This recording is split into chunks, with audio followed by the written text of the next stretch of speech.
अस्सलाम वालेकुम दोस्तों, जोली अजीम हाजिर है फिर नई एक वीडियो के साथ। दोस्तों जो मेरा जोली अजीम का हेल्थ सेक्शन है जिसके अंदर मुख्तलिफ किस्म में आपके लिए वेजिटेबल्स, फ्रूट्स, हर्ब्स, स्पाइस, मुख्तलिफ खाने पीने वाली चीज़ों के बारे में इंफॉर्मेशन लेकर आता हूँ। आपको यूजेस बताता हूँ, आपको बेनिफिट्स बताता हूँ, आपको साइड इफेक्ट्स बताता हूँ। और दोस्तों आज मैंने आप लोगों के लिए एक फूड आइटम को सिलेक्ट किया है।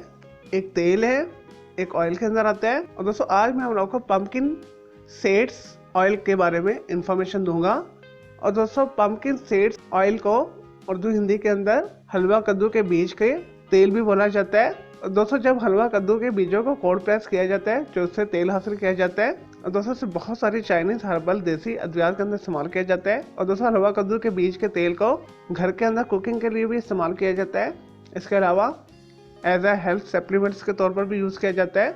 और दोस्तों बेहतरीन हेल्थ बेनिफिट रखता है। और दोस्तों ऐसे अफराद जो हलवा कद्दू के बीज के तेल को रेगुलर इस्तेमाल करते हैं वो ज़हनी दबाव और तनाव से दूर रहते हैं, उनका मूड अच्छा रहता है, उन्हें डिप्रेशन एंजाइटी नहीं होती। और दोस्तों इसके अलावा ये दिल की सेहत के लिए भी बेहतरीन है।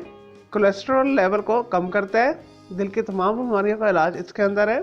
इसके अलावा दोस्तों इसका जो सबसे ज़्यादा बेनिफिट्स है बालों के लिए है। ऐसे अफराद जिनके बाल बहुत ज़्यादा गिरते हैं, टूटते हैं, झड़ते हैं, बाल कमज़ोर हैं और दोस्तों सर के अंदर ड्राइनेस, खुश्की है, डैंड्रफ है, उनके लिए बेहतरीन है। और दोस्तों एक टीस्पून लेकर पंपकिन सीड्स ऑयल का अच्छे तरीके से मसाज करें तो उनके बालों के तमाम मसाइल दूर हो जाएंगे। ऐसे अफराद के लिए भी बेहतरीन है जिन्हें बेखबी, कमर लाहक है, जिन्हें स्लीपलेसनेस ऑर्डर है, यानी जिन्हें नींद नहीं आती। दोस्तों ऐसे अफराद भी सर का मसाज करें तो नींद बहुत अच्छी आएगी, पुरसकून नींद आएगी। और दोस्तों इसके अलावा मर्दाना जिनसी दूध के लिए भी बेहतरीन है। और दोस्तों प्रोस्टेट ग्लैंड और खस्सियों की सेहत के लिए बेहतरीन है। इसके अलावा बहुत सारे जो पेशाब के मसाइल भी इससे हल हो जाते हैं। और दोस्तों पेशाब की नाली के जख्म को ये दूर करता है ऑयल। और दोस्तों इसके अलावा इसे कॉस्मेटिक इंडस्ट्री के अंदर भी बहुत ज़्यादा यूज़ किया जाता है। इसे क्रीम, लोशन, मास्क के अंदर बहुत ज़्यादा यूज़ किया जाता है। और दोस्तों मुनासिब मिक़दार में इस्तेमाल किया जाए तो स्किन के लिए बेहतरीन है। जिल्द को दाग धब्बों से पाक करता है, झुर्रियों से दूर करता है। दोस्तों जिल्द की जिंदगी को बढ़ाता है, बेहतरीन एंटी एजिंग प्रॉपर्टी रखता है। दोस्तों ऐसे अफराद के लिए भी बेहतरीन जिनका कोई एक्सीडेंट हो गया, जिन्हें माइनर इंजरीज हो गई हैं, जिन्हें फोड़े फिंसियाँ निकलती हैं, कोई जख्म है, जख्मों के ऊपर लगाने से वो बहुत जल्दी ठीक हो जाते हैं। और दोस्तों इसके अलावा जिस्म में से सोजिश को ये ख़त्म करता है, कोई ट्यूमर, कोई गिल्टी बन रही है उसे ये ख़त्म करता है, बेहतरीन एंटी कैंसर ये प्रॉपर्टी रखता है। और दोस्तों जिस्म में से ब्लड शुगर को भी ख़त्म करता है, डायबिटिक्स मरीजों के लिए बेहतरीन चॉइस है ये। और दोस्तों जिगर के बहुत सारे मसाइल का हल इसके अंदर है। और दोस्तों ऐसे अफराद जो हलवा कद्दू के बीज के तेल को रेगुलर इस्तेमाल करते हैं तो उनका क़ुव्वत मुदाफ़ियत मजबूत हो जाता है, वो बहुत सारे ख़तरनाक बैक्टीरियाज और वायरसेस से बच जाते हैं। तो दोस्तों आज से ही अपनी खुराक के अंदर हलवा कद्दू के बीज के तेल को शामिल कर लें। दोस्तों हलवा कद्दू बीज के तेल आपको हर छोटे मोटे जनरल स्टोर से, परचून शॉप से, मेडिकल शॉप से, केमिस्ट शॉप से, पिंसारी शॉप से आसानी के साथ मिल जाएगा। अगर ये बाजार से आपको नहीं मिला तो आप हलवा कद्दू के बीज लाकर घर के अंदर कोल्ड प्रेस करके तेल हासिल कर सकते हैं। इसका तेल निकालना भी बहुत आसान है। चले दोस्तों ये तो थे पंपकिन सीड्स ऑयल के बारे में थोड़ी सी इन्फॉर्मेशन, यूजेस, बेनिफिट्स। अब बात कर लेते हैं इसके साइड इफेक्ट्स के हवाले से। और दोस्तों पंपकिन सीड का जो रेगुलर इस्तेमाल है, मुनासिब इस्तेमाल है, कब्ज़ को दूर करता है। लेकिन अगर इसका ज़्यादा मकदार में इस्तेमाल किया जाए तो यही सूरत हाल दूसरे रुख की तरफ चेंज हो जाती है।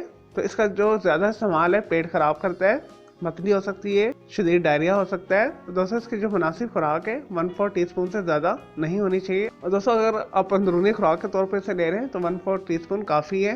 और दोस्तों आप इसे 1 गिलास नीम गर्म पानी के साथ या 1 गिलास नीम गर्म दूध के साथ इस्तेमाल कर सकते हैं। और दोस्तों मेरा जो पर्सनल एक्सपीरियंस है इसके 5 से 10 ड्रॉप ही काफ़ी है, इससे ज़्यादा इस्तेमाल ना करें, अदरवाइज आपको लूज मोशन लग सकते हैं। दोस्तों कई अफराद के अंदर इसके एलर्जी सिम्टम भी पाए गए हैं। और दोस्तों ऐसे अफराद जिन्हें हलवा कद्दू के बीज के तेल के साथ एलर्जी है तो ऐसे अफराद भी इस तेल से अवॉइड करें। चले दोस्तों मैं उम्मीद करता हूँ आपको ये पंपकिन सीड्स ऑयल के बारे में मैंने जो आपको इन्फॉर्मेशन दी, आपको यूजेस बताए, आपको बेनिफिट्स बताए, आपको साइड इफेक्ट्स बताए, आपको वीडियो पसंद आई होगी। अगर मजीद आपका कोई सवाल है हलवा कद्दू के बीज के तेल के हवाले से तो जस्ट कमेंट के अंदर क्यूरी कीजिएगा, मैं आपको इसका ज़रूर रिप्लाई दूंगा। और दोस्तों इसके अलावा आप किसी और वेजिटेबल, फ्रूट, हर्ब, स्पाइस, मुख्तलिफ खाने पीने वाली चीज़ों के बारे में इंफॉर्मेशन लेना चाहते हैं और दोस्तों कोई डेली टिप लेना चाहते हैं, किचन टिप लेना चाहते हैं, किसी केमिकल कंपाउंड के हवाले से पूछना चाहते हैं, कोई बीमारी है, कोई साइकोलॉजिकल मसला है, या दोस्तों कुछ भी पूछना चाहते हैं तो जस्ट कमेंट के अंदर क्यूरी कीजिएगा, मैं आपको इसका ज़रूर रिप्लाई दूंगा और मैं आपके लिए अलग से एक वीडियो भी बना दूंगा। दोस्तों इस वीडियो से पहले मैं आप लोगों के लिए बहुत सारी जो है मानवती वीडियोस ऑलरेडी बना के दे चुका हूँ, तो उनके लिए आप मेरे वीडियो सेक्शन में जाके मेरी दूसरी वीडियोस भी देख सकते हैं। चले दोस्तों, अब मैं आपको मिलूंगा एक न्यू इन्फॉर्मेटिव वीडियो के साथ। मुझे जॉली अजीब को इजाज़त दें। ओके जी, अल्लाह हाफिज़, टेक केयर।